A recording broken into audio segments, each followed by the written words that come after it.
This is a short video about repairs to the Stihl 026 or the MS260.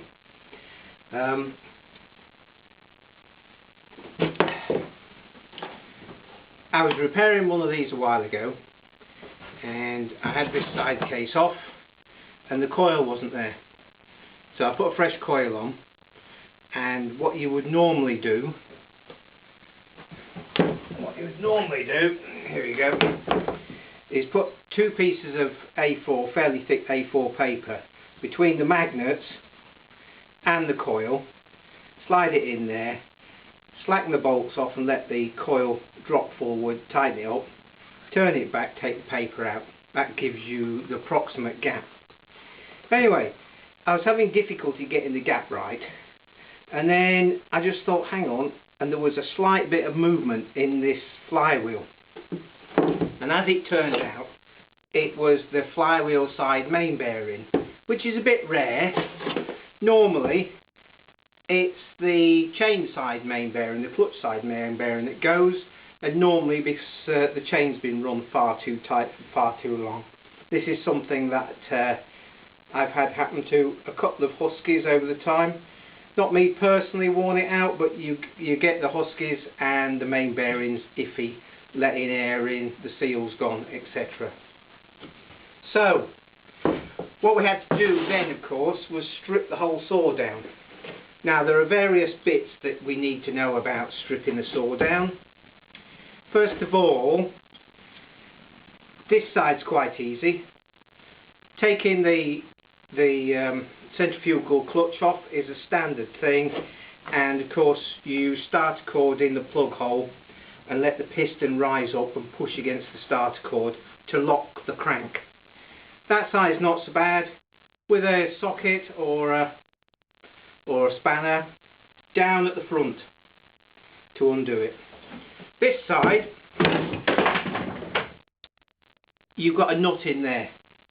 Now then, whilst it's still locked, undo that nut, but don't undo it all the way, just undo it about a turn or something like that, so that the threads are just below the surface of the nut or level with the nut. Then the idea is to, hang on,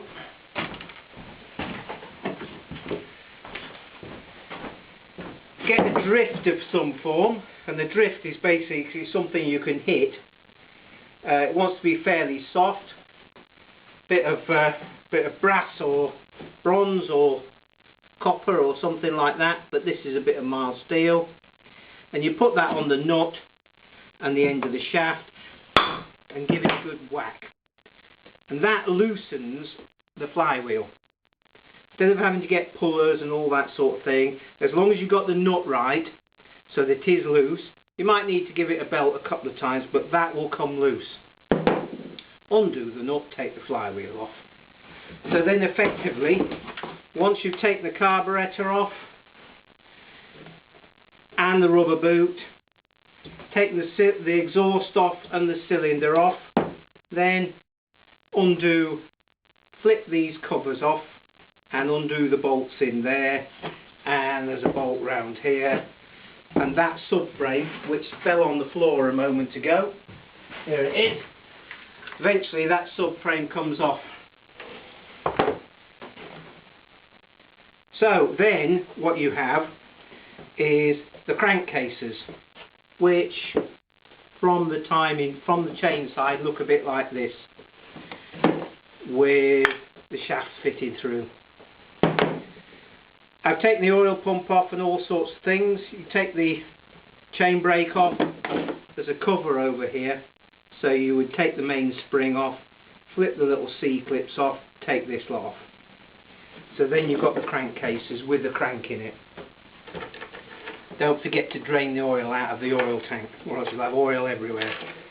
Now then, one of the scourges, in my opinion, of modern production methods is that everything's made far too tight. When I was telling you about doing that Husky, it was a 254. The main bearing had collapsed on this side, and it was a nightmare to get the cases apart. you have to sort of use a bit of educated aggression, as it were. Once you got these, when you got these cases together with the crank in them, here we go.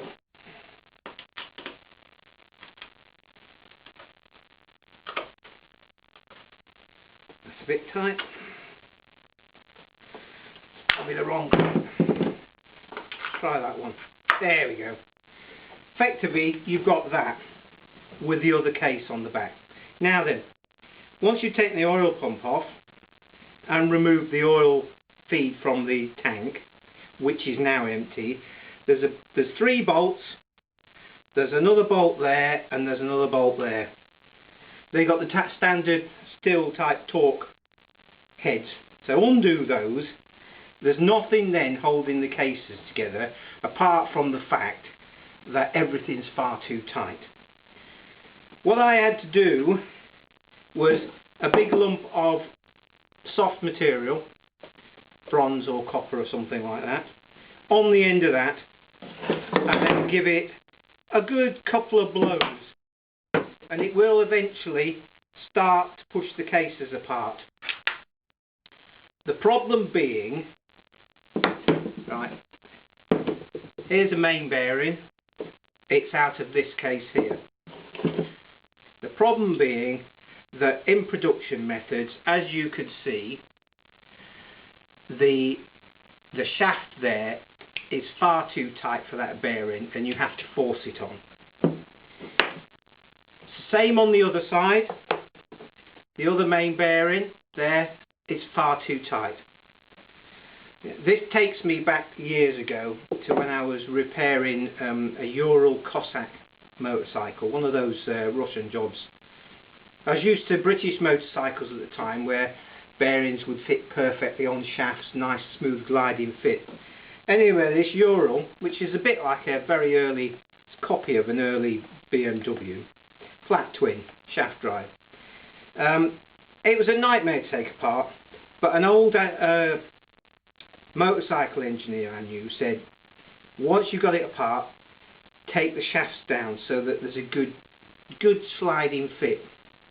And what he said was, use a piece of wet and dry paper or some 180 grit paper, something like that. Now let me just remember which is which. Where's that bearing gone? There it is.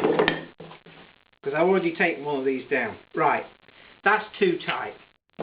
Okay, so you fold the paper over like this. Now on this shaft you've got the bit where the clutch bearing runs, then you've got the thread where the centrifugal clutch is bolted on, then you've got the piece where the oil pump is, and then you've got the shoulder where the bearing sits. What you have to do is you have to fold the paper over and then fold it over on the crank and just turn it just like this. Now just gently taking the shaft down, right? And so you do that, la la la, for a minute or something, clean it off, check it against the bearing. No, too tight. Anyway, you keep doing that. Now, and it's important to do this because if you try and put these cases together and crank together, once you put new bearings in, it's impossible. You'll end up breaking something. So you keep turning it down, just easing it down. I can feel that bearing starting to go on there. It's actually gone on now, whereas before it wouldn't do. And you just keep doing. That's the one. And this is one that I've done. It's actually going back in this engine. And you put it on and look. And it's just that gliding fit. You have to push, but just a bit. Then that means that when you actually start putting this together, you can put it together as a dummy run, as a dry fit to start with, to make sure everything fits. Okay, the same thing goes for these 2 pins here. These 2 pins locate in these 2 holes. as a standard Stihl fit, they're too tight. That one I've taken down with some paper. This one, the bottom hole, wrong one, it's a bit tight still. You don't want to have to force anything when you're putting these cases together, because they're lightweight cases. Okay, they're good quality, but they're still lightweight cases and you can bust them very easily. So you take the case down, or the pin down, until it fits properly.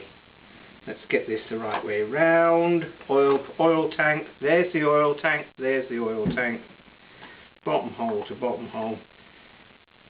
A bit tight still. You don't want to have to force anything. It doesn't want to be loose, but it doesn't want to be tight. Anyway, having taken everything down so that the crank then glides in nicely, etc., etc.,